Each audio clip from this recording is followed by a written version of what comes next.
Freddie? Everything good on your side? Everything is very good. Awesome. Then thank you so much for being on again. It's been a pleasure. I think we have been in contact a few times in between, but it's so great to have you back on the podcast. How have you been? Very well, thank you. And thank you very much, firstly, for having me back on. And also wanted to say how nice it was to meet you in person. Finally got to see you in Las Vegas.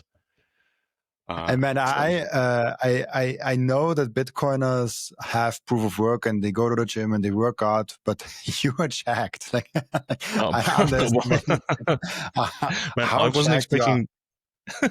I'm a big guy, but I had no idea how tall you were.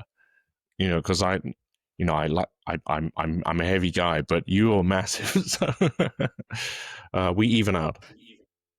Yeah, you're probably way more muscular than you seem to be on the screen, and I'm way taller than I seem to be on the screen. I think that's a general theme.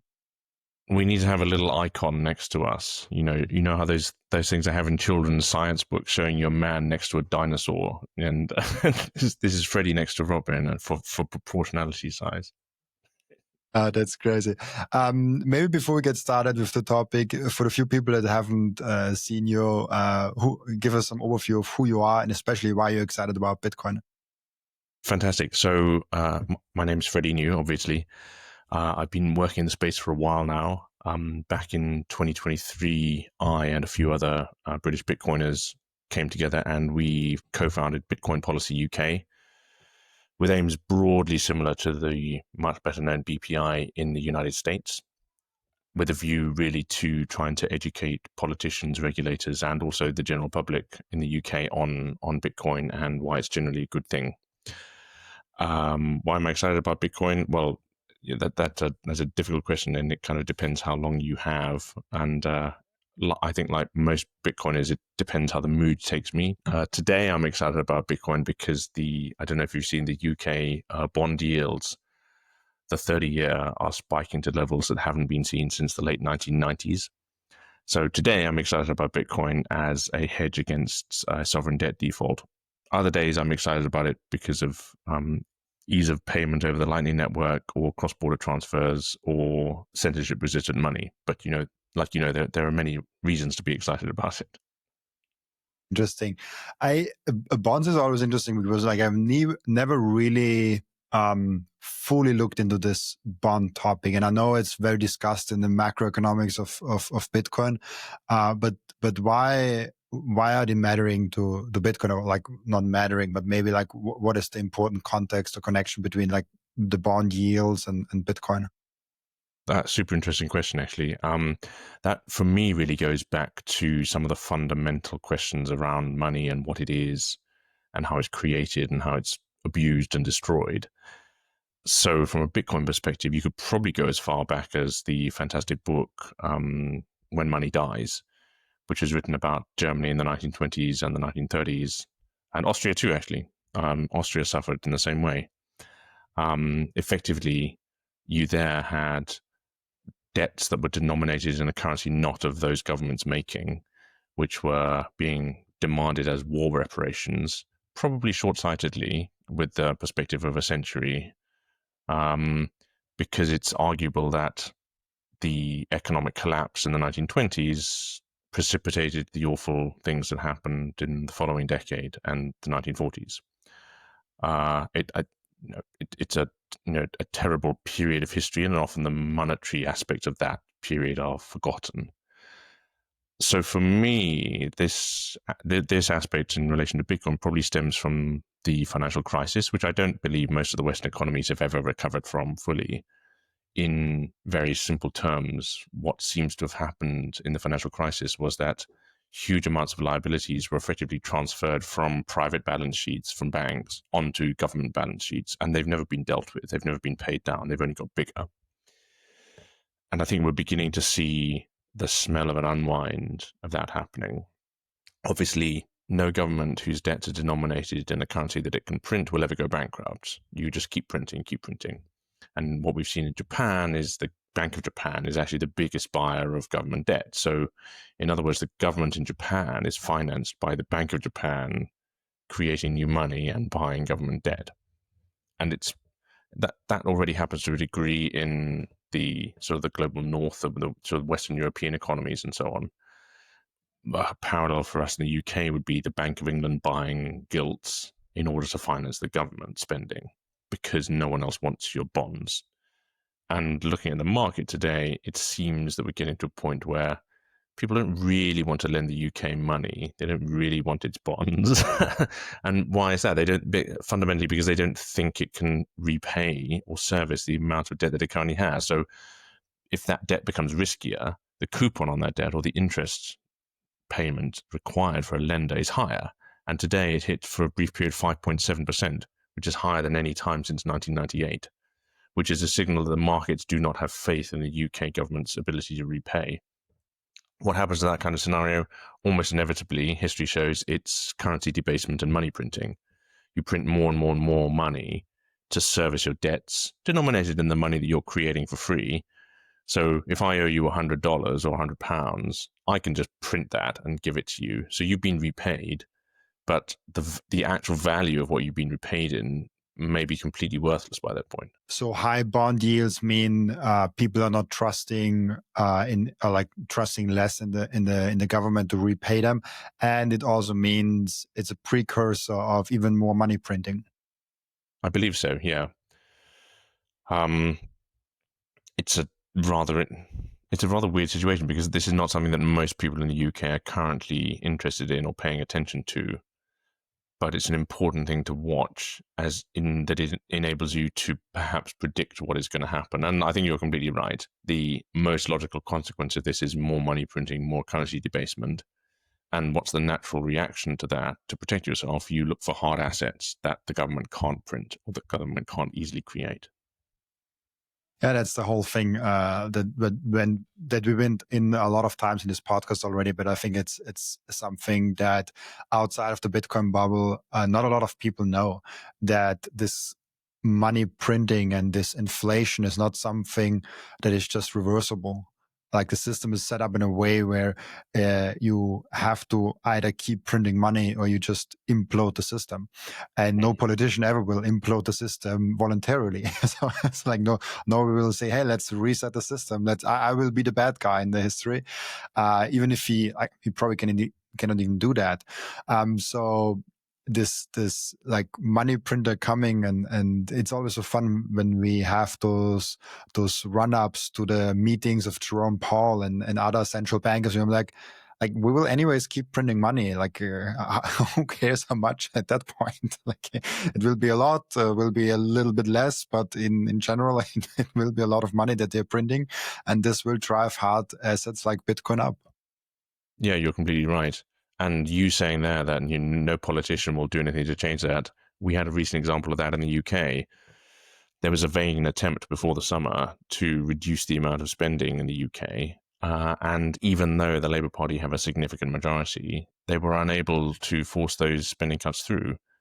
And so they're left in an impossible position if even a powerful government, which in theory can do anything it likes, isn't able to pass those spending cuts in practice. Where does it leave the long-term economy? And frankly, I don't anymore believe there's a political solution to this. I think it ultimately will be a market-driven solution, unfortunately. What is the connection actually between politics and Bitcoin? Because I think 2025 and maybe also 2024 have been the most political Bitcoin has ever been. I mean, obviously with Trump taking the stage, but also in Europe, it's more and more a topic where Bitcoiners want to hear from their politicians what they think on Bitcoin. I've noticed every time we have an election here in Europe or somewhere where I see the election, people actually want to press the politicians like, "Hey, what is your take on Bitcoin?" And politicians, on the other hand, they are more and more forced to answer those questions. They're more saying like, "Hey, I need to have some Bitcoin stance," and this is something really interesting because there's like this cypherpunk where we're like, "Oh, we build a whole new system and we are completely independent," which I think is probably the wrong approach. I think we have to integrate, and we have to slowly build up the freedom, and we have to work with TradFi to make this whole Bitcoin thing work. I think we don't want an underground economy of Bitcoin. But that beside, I think it's interesting how the original ethos was peer-to-peer, and now we have that big connection and this big kind of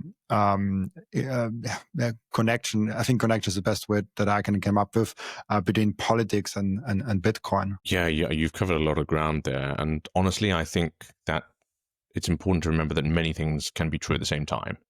So if we think of the cash economy, for example, or fiat currency at its most basic, you and I can go to a bar and I can still spend, probably $20 on 2 drinks now with inflation, and I can pay with a $20 bill. And that's between me and the bar. Or if you want to pay me for your drink, you give me £10, and that's done. The very same instrument, the dollar, is used to settle multi-billion-dollar M&A transactions or transfers between central banks, and that is also true. And the important thing for us to realize, I think, is that we each come to Bitcoin from a different perspective. I came to it from my sort of geeky, censorship-resistant, interest in computers side. Some people come to it from, wanting to get ETF exposure. Both of those things are true. They don't affect the properties of the asset. Bitcoin simply is. It, as you know, it processes blocks. It relays messages around the network. It confirms the UTXO set, and so on and so forth. How we choose to use it is ultimately of no concern to Bitcoin, because it's an inanimate bludgeon of a processing machine. And if you and I want to send Bitcoin peer-to-peer from our self-custodial wallets, that should function. And if the BlackRock ETF wants to buy Bitcoin so that people can hold in their pension funds, that's also a legitimate use of Bitcoin. So as long as the protocol remains functional, and for me, fundamentally, the censorship resistance is a key part of that functionality. As long as it remains functional, then it's a bit of a truism to say that all uses of Bitcoin are legitimate uses. But I'm generally a sort of a free market capitalist on that front, and I believe you should be free to do what you want with it. Yeah, I mean, that's the whole spirit of Satoshi for me, where people always interpret what Satoshi really wants or means, and his intentions of the word. But honestly, I think the true spirit is just like, we have now a neutral money, we have a neutral asset. And as said, I think Jeff Booth says it's always the best, as long as Bitcoin stays decentralized and secure, like you can do whatever you want with it. It's your bit. That's the whole thing, that there's no grown party that says, "Oh, you should not do that with Bitcoin." Don't do wrong with my Bitcoin. Like, you can go ahead and do whatever you want with your Bitcoin. I saw a tweet the other day, which rather tickled me. I can't remember who said it, so I'm sorry I can't credit them. But it was just a beautiful summary. It said, most Bitcoiners are people who don't like being told what to do. I think that's very true. At least for me, it's very true. But so from the spirit, I mean, I have almost now 600 episodes with now over 500 different guests on my show. And I think it's fair to say that most Bitcoiners, at least the guests on my show, have a big freedom spirit in their soul. If I that's really interesting. Actually, I can't think of any Bitcoiners who wouldn't. I'd be interested to maybe we should try and find someone who doesn't have that kind of view. Are there any Bitcoiners? There are communists in the Bitcoin sphere. That was completely new for me. Because I feel like the true spirit of communism is like, you control the money, and the true spirit of Bitcoin is like, you cannot control the money. So, but I haven't talked with them on a podcast. I only saw some of them on Twitter, and there's like a very small minority, and they're very like, I barely see them, but I have interacted with them. And I'm like, that's interesting. Like, Bitcoin is so many people in Bitcoin. There's a guy for everyone. Yeah, it would be really interesting to get a communist Bitcoiner on your show. I mean, probably the closest one I know would be Yanis Varoufakis, and he's not a Bitcoiner. But in his first book, sorry, not his first, but the first one I read, I think it's Letters to My Daughter, Conversations with My Daughter. He writes quite favorably about Bitcoin for quite a long time. But then he concludes by saying, obviously, this can't work because the government needs to control the money supply. So that's, like you say, that's his key kicker as a communist. But and I think since he's come out as much more vociferously anti-Bitcoin, so I think his communist tendencies have pushed him away from it. But for like 4 or 5 pages, he wrote some quite good stuff about it, which was interesting, I thought.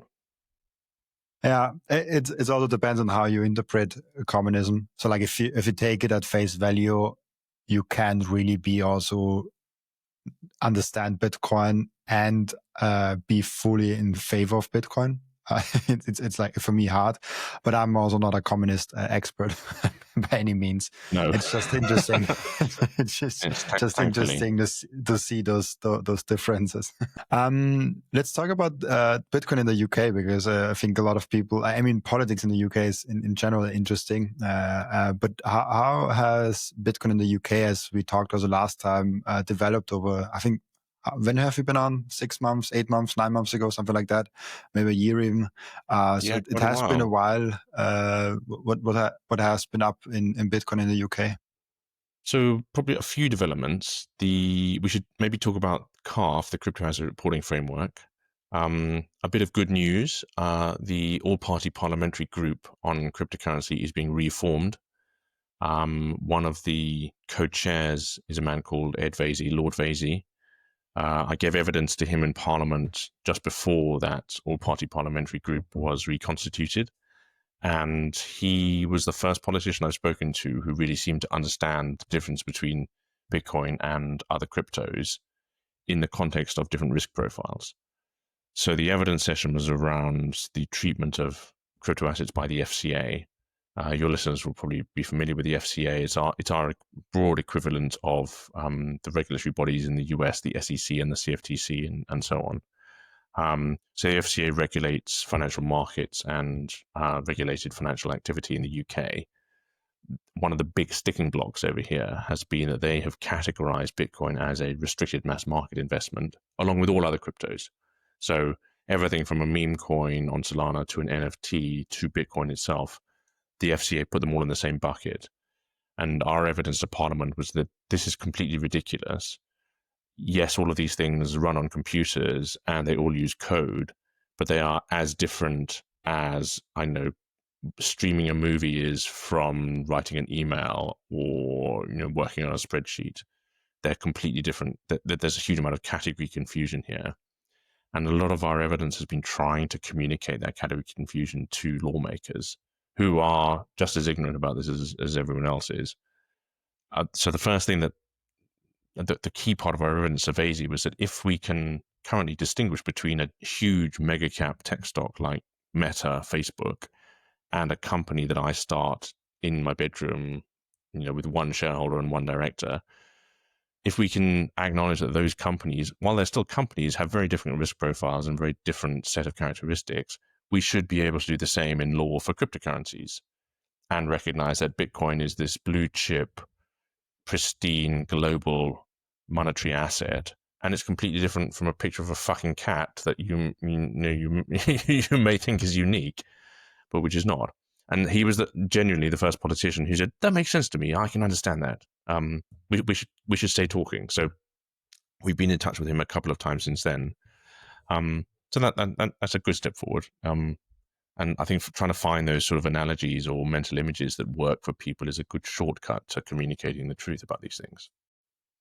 I love the analogy of planets, where all, like Jupiter and all of the other planets, they are also planets as Earth, but I rather stick with Earth. I'm not an expert on this, but I think life on Jupiter is not as good right now as an Earth, and you can make a lot of those comparisons. It's like just because it has the has some of the same technology, it doesn't make it the same thing. And it just because it's in the same category, it's like it's like putting the same thing all together, which I think Bitcoin in general also don't like. And I think this is an and failure that a lot of people have made over the years putting Bitcoin into crypto. And I think we have made a fairly good thing that we have separated them on a marketing side. But also we're in a complete bubble. But if I talk more and more to people, they get it more and more. And if you listen to what politicians are saying, they more often say Bitcoin and crypto, which I think is very positive to see that they say Bitcoin and crypto. And they sometimes say things like, oh, we have to do Bitcoin regulations, or in general, like crypto regulations. So they still put it in a similar category, but at least there's like the Bitcoin name is kind of out there. And we have to fight really hard to not be in this crypto thing, because this distinguishing between crypto and Bitcoin is one of the most important things that we can accomplish. Because if people get those two are separate, we will have a lot easier to educate people and to orange pill people. Because otherwise, like if I say to someone, hey, you should look into Bitcoin, and he thinks about Dogecoin, of course he will not be open to that. I'm also not open to Dogecoin. He should not be it too. But he should be open to Bitcoin, and we have to make that kind of separation. I think you're right. Unfortunately, a lot of people need to make their own mistakes first and then come to Bitcoin afterwards. We actually, in our messaging, have been dividing it into sort of 3 buckets. So Bitcoin, stable coins, and everything else, which includes meme coins as a big part of that. I've said this before, but meme coins I'm actually fairly relaxed about, because they're so nakedly gambling. No meme coin is pretending to be the global reserve currency of the future or pretending to give you financial freedom.